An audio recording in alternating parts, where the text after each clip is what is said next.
I went into drawing and painting too, knowing exactly what I wanted to do for my first project, and that happened to be a watercolor portrait of Carl Grimes. Why? I couldn't really tell you. I was just super into The Walking Dead at the time and had an epiphany when I got the image of an eyeless Carl with blood running down his face in my mind.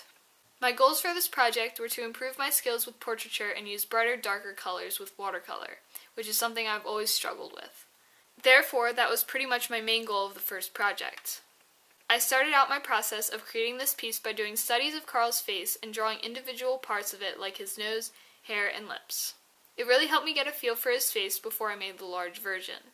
I also worked on a smaller project to improve my skills with vibrant watercolor. Eventually, I started drawing the pencil outline of his face on a full-size piece of watercolor paper. I really struggle with this because I'm not used to drawing artwork so large.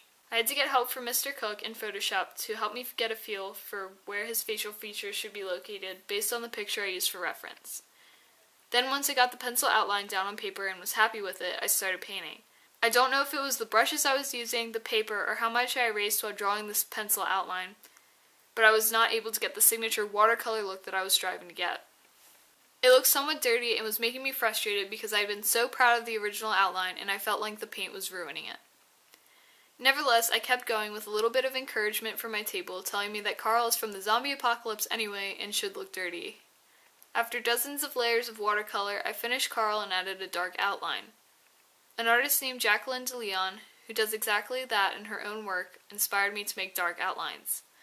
I tend to copy artist styles because I do not feel like I am comfortable with my own yet, and hers is what inspired the way I did the eyes and hair and helped me improve the way Carl looked.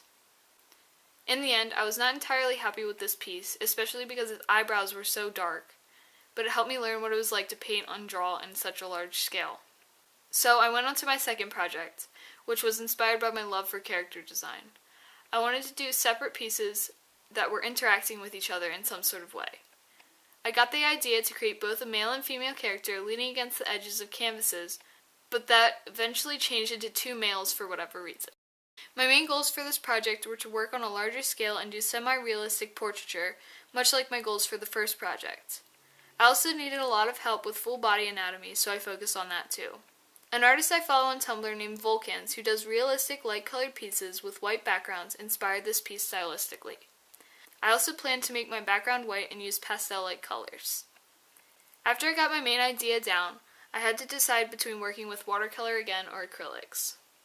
I decided to work with acrylics only because I have not worked with them since drawing and painting in my freshman year. This ended up being a terrible mistake on my part. I'm uncomfortable with acrylics and started on too big of a scale to get both my project done on time and do it well.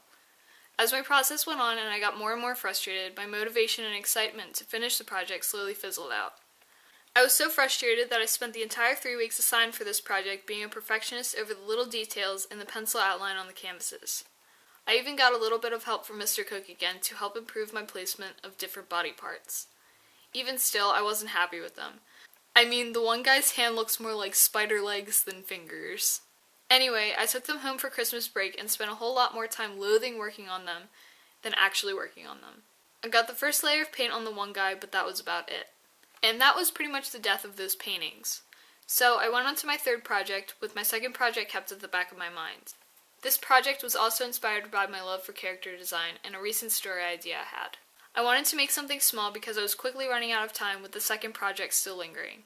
So I had the idea to make 9 separate mini watercolor pieces of each of my characters in monochromatic colors. Like my first 2 projects, I focused on semi-realistic portraiture, proportions, and scale. I also took the idea for my second project to make separate paintings but make them all a part of the same piece, both 9 instead of 2.